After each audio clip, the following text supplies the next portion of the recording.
So today we fitted the AEM reservoir tanks and we're going to be changing the hydraulic fluid. We're going to be upgrading to this new clutch actuator. This is larger than the original, so it gives a lighter pull to the clutch lever and just gives better performance. So yeah, we're going to be swapping over the original to this one. And we've also got a Fullsix carbon sprocket cover, which will be replacing the AEM plastic one just there. Again, we're going to be swapping these out to the titanium bolts. So with the integrated lights that we've got, there is a screw which is right up here and behind this solid unit, which you'll see just in the back here. So it's literally impossible for us to be able to screw the tail light into position. So what we're going to do is use some really strong 3M adhesive on the top. Because when pushing these lugs into the back of the monocoque, it does sit in there quite firm. So then what we're going to do is put some 3M tape along each side, and that'll be more than enough to be able to secure it into position. Right, I've just installed the 3M double-sided tape. I've done it twice, going around the side and the top, and I've put a third at the top here. Now, this stuff is really sticky, so this will hold it in place, no doubt. So, I'm gonna bring this to here, and then that will have enough clearance to then attach to the side of the fairings.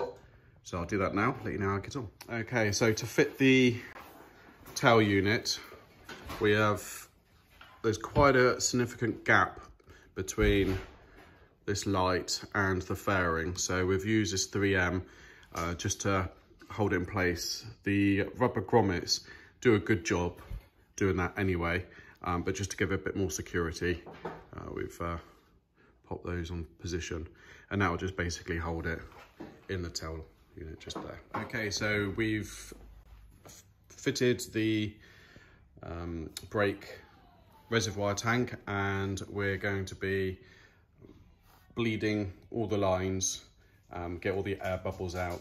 So Kev's gonna show us how to do this. Obviously with .4, you really don't want to be splashing this around, so it's really ideal to make sure that you've got it completely covered so none of this goes onto any paintwork or anodized parts, because it will literally eat it away. Right. Let's make sure that's nice. That on there, drop that down a touch there. And what we're going to do, open the bleed nipple. You should see the fluid coming out of there. Close the bleed nipple, release it, leave it, and repeat until all the air's out of it. Yeah, so on the tube you can see the air being pumped through, and then you just top it up once you've got all the air coming out of the system. If there is any air, you'll know about it because the clutch or the brake will be really spongy.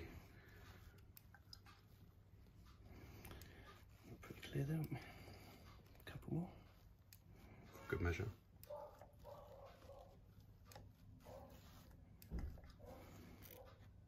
Like closed. Like that.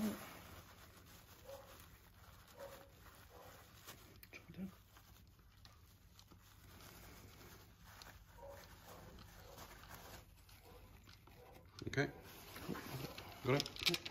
Excellent. And then, yeah, we just top up the reservoir with some more .4, and that's it, Bob's your uncle. We've done the clutch side already.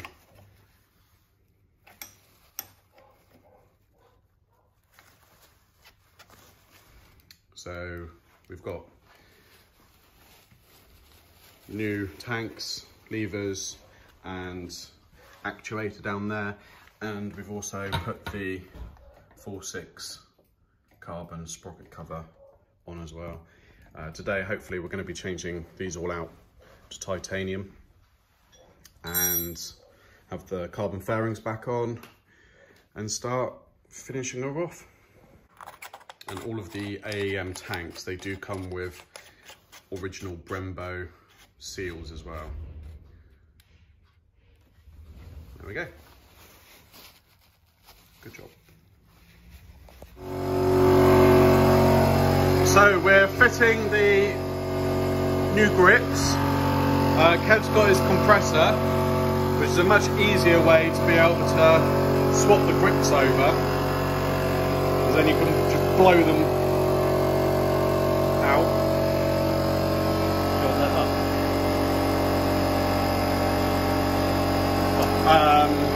That's the wrong one. Yeah, that way up. You want that up like that, yeah? Yes, please. Like that, Yeah, perfect.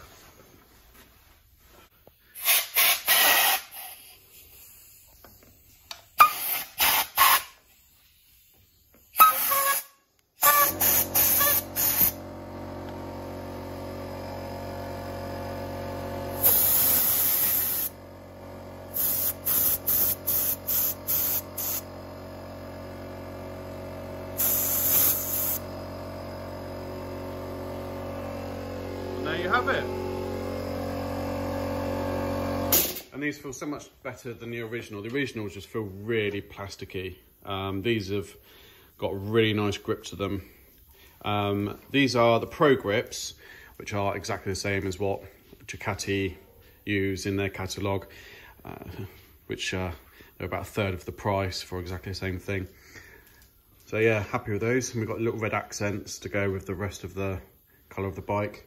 And then we've got the bar end mirrors, which we'll show in a minute, which we'll install. So then we've just got to do the throttle side. So that's how it's looking in the cockpit area. Paul Kane doesn't know what to do with himself. He doesn't like the compressor noise, do you, mate? Sorry, mate. Right, so this is how to take. It's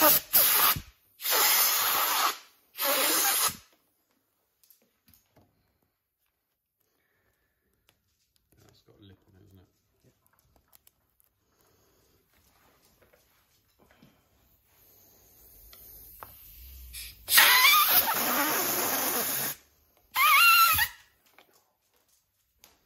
I'm going to do this differently.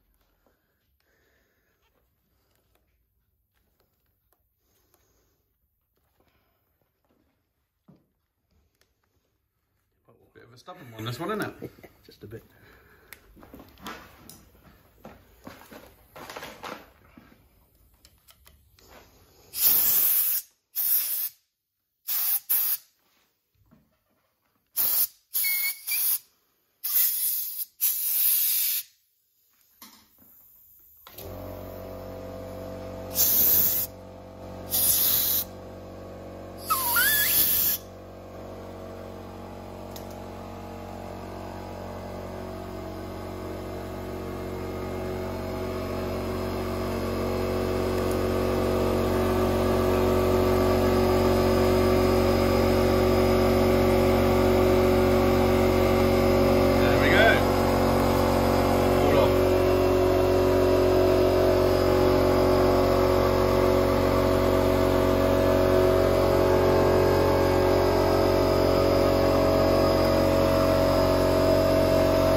Yeah, looks good.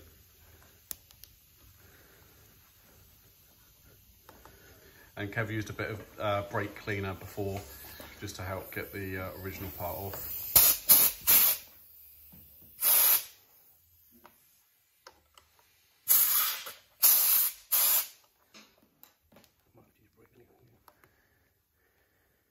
I hear some people use hairspray, don't they? Yeah, there's loads of ways of doing it. I try not to use solvents in them because I guess I'll end up damaging the inside, won't it? that's it.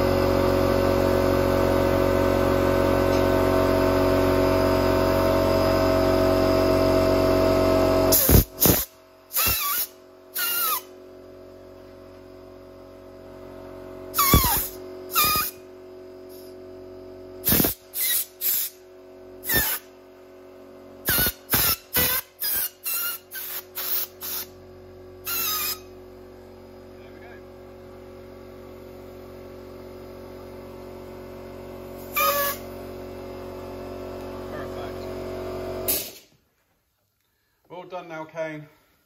All done, mate. All done. There he is hiding right in the back there. All done, mate. Come on. Bless him. Right, yeah, so that's the grips on. And now for the bar end mirrors. And that will be the front completely finished. It is the DB Race indicators with the brackets that we used from Ducabike stroke Performance Technologies. These were to be used on reservoirs. What we did is we just manipulated them, bent them a different way, so they fit under here and they look real nice and minimalistic. Really smart mod. I really like that. Really like that.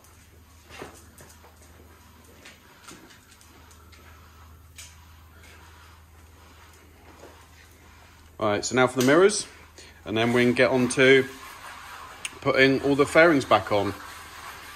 We've installed the rear tail light, the integrated tail light, and God, that is such a sexy ass, that is. I can't wait to see how that looks with the lights on and the indicators working.